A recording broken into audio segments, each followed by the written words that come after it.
అందరికీ నమస్కారం. కథ భయం తెచ్చిన ముప్పు. అది ప్రేమ డిగ్రీ చదువుతున్న రోజులు. డిగ్రీ చదువుకుంటూ ఖాళీ సమయంలో గవర్నమెంట్ ఉద్యోగాల కోసం కుస్తీ పడుతూ ఉండేది.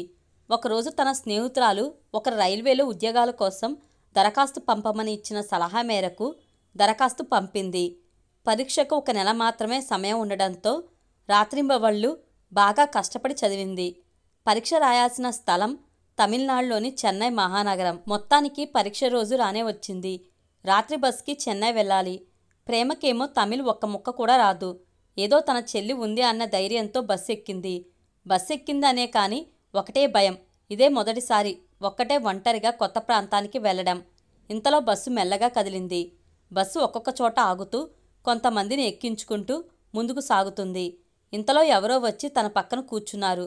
తన గుండె వేగం పెరిగింది. ఎవరో చూద్దామని కొంచెం అటుగా తన కళ్ళు తిప్పింది. ఎవరో మగ మనిషి అని అర్థమవుతుంది. ఇంకా పూర్తిగా చూడలేక వెంటనే కిటికీ వైపుకి తిరిగేసింది. అంతే, ఇంకా ఆ పక్కకి తిరిగితే ఒట్టు. ఒకే వైపున తిరిగి ఉన్నందున కొంత సమయానికి తన మెడ కూడా పట్టేసింది. అయినా ఇంతమంది మగవాళ్ళు ఉండగా ఇతను నా పక్కనే కూర్చోవాలా? అమ్మాయి కనబడితే చాలు, ఎప్పుడెప్పుడు పక్కలో కూర్చుందామా అనుకునే వాళ్లే ఎక్కువ అనుకుంటుండగా ఉన్నట్లుండి ఒక చెయ్యి తన భుజంని తాకుతున్నట్లు అనిపించింది. వెంటనే కోపంతో అనుకుంటున్నానో లేదో ఇంతలోనే స్టార్ట్ చేశాడు అనుకుంటూ పక్కకి తిరిగి చూసింది. ఒక చిన్న పాప ఆడుకుంటూ ఉంది వాళ్ళ అమ్మ ఒళ్ళో కూర్చుని. ఆ పాప వాళ్ళ అమ్మని చూసి, అదేంటి నా పక్కన అబ్బాయి కదా కూర్చున్నాడు, ఈమె ఎలా వచ్చింది అని అనుకుంటుండగా ఇంతలో ఆమె నవ్వుతూ ఇలా అంది, నీ పక్కన కూర్చున్న అబ్బాయి నువ్వు ఇబ్బంది పడుతున్నావని గమనించి నన్ను ఇక్కడ కూర్చోమని చెప్పి తను వెనక్కి వెళ్ళాడు. ఈ కాలంలో కూడా ఇలాంటి వాళ్ళు ఉన్నారంటే గొప్పే అంది. నేనే అనవసరంగా అతన్ని అపార్థం చేసుకున్నట్లున్నాను. అయ్యో, కనీసం అతని మొహం కూడా చూడలేదు కోపంతో. సర్లే, ఏదైతేనే మంచి జరిగింది.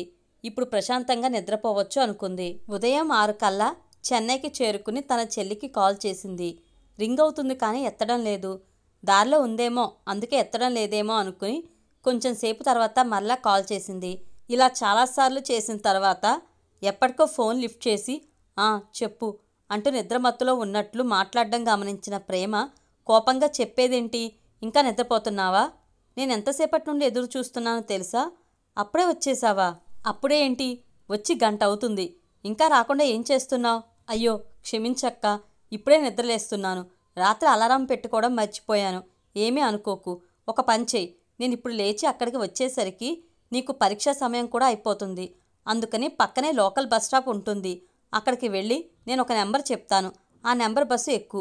ఆ బస్సు ఆగే 5వ స్టాప్లోనే నువ్వు దిగాల్సింది కాబట్టి 4వ స్టాప్ వరకు ఏమీ భయపడవలసిన పని లేదు. ఏమైనా ఇబ్బంది ఉంటే మళ్ళా నాకు కాల్ చేయి. ఈలోపు నేను కూడా అక్కడికి వచ్చేస్తాను అని పెట్టేసి బస్ నెంబర్ మెసేజ్ చేసింది. అయ్యో, ఇలా ఇరికించేసిందేంటి ఇది? ఇప్పుడు ఎక్కడికి వెళ్ళాలి నేను?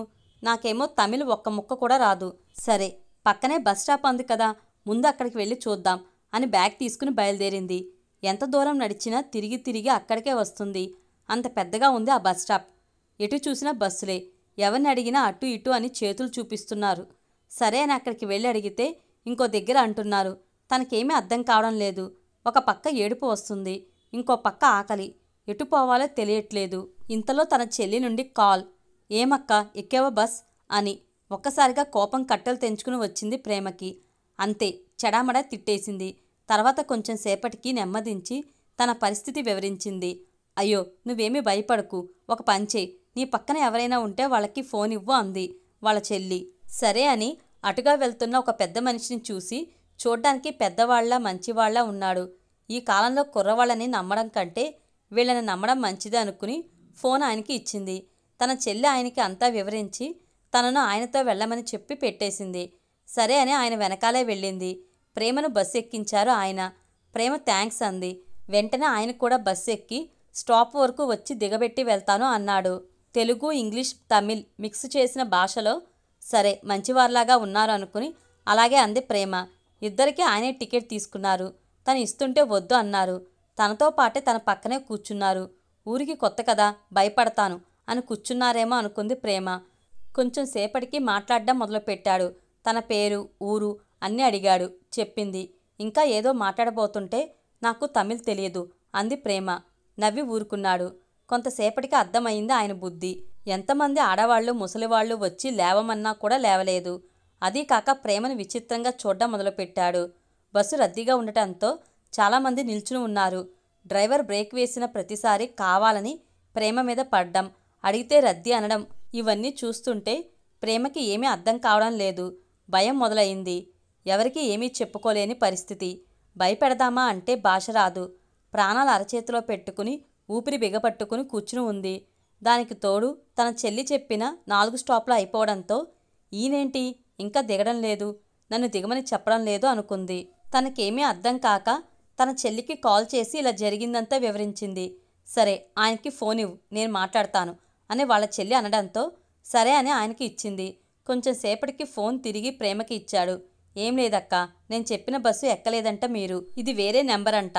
ఇదైతే ఇంకో 2 స్టాప్లు ఆగాలి, అందుకే దిగలేదంట. అయినా నేను నువ్వు వచ్చేసరికి వచ్చేస్తానులే, ఏమీ భయపడకు అని కాల్ కట్ చేసింది. సరే అని ఊపిరి పీల్చుకుంది ప్రేమ. అవును మర్చిపోయాను, బస్ నెంబర్ నేను చూడలేదు కదా. కొంప తీసి మా చెల్లి చెప్పిన నెంబర్ ఎక్కించి కావాలని మా చెల్లికి అబద్ధం చెప్పలేదు కదా.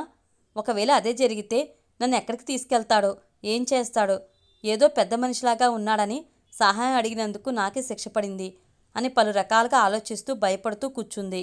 కొంతసేపటికి ఒక వెకిలి నవ్వు నవ్వి ప్రేమ మీద చేయి వేయబోయాడు. అంతే, టక్కున లేచి నిలబడింది. ఏం లేచావు అన్నాడు నవ్వుతూ. ఒకవేళ అక్కడే కూర్చుంటే ఈ స్టాప్లో కూడా దిగనివ్వకపోవచ్చు అనుకుని ఇంకొక స్టాపే కదా, అందుకే లేచాను అంది ప్రేమ. వెంటనే ఆయన కూడా లేచాడు. ఎలాగో తప్పించుకుని ఆ జనాలను తోసుకుంటూ బస్సు తలుపు దగ్గరికి వచ్చి నించుంది ప్రేమ. వెనకాల ఆయన కూడా వస్తున్నాడు. ఏదైతే అది అవుతుంది, ఈ స్టాప్లో దిగేస్తాను. ఒకవేళ నేను దిగవలసింది ఇక్కడ కాకున్నా పర్లేదు, మరలా వేరే బస్సు ఎక్కుతాను అనుకుంది. ఇంతలో బస్సు ఆగడం, తన చెల్లి కనబడ్డం అన్నీ ఒకేసారి జరిగేసరికి ఆనందంతో బస్సు దిగి పరిగెత్తింది. ఆయన కూడా తన వెనకాలే దిగాడు. కానీ తన చెల్లి వాళ్లతో పాటు పోలీసులు ఉండటం చూసి పారిపోబోయాడు.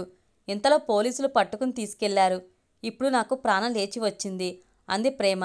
నాకు మెసేజ్ ద్వారా విషయమంతా చెప్పి మంచి పని చేశావక్కా, అందుకే పోలీసులను తీసుకొచ్చాను అంది తన చెల్లి. అందుకే ఒక్కొక్కసారి భయం మనిషిలోని ఆలోచన శక్తిని హరించి వేస్తుంది అంటారు. ఇలా ప్రేమ మొదటి ప్రయాణం తన జీవితంలో మర్చిపోలేనిదిగా మారింది.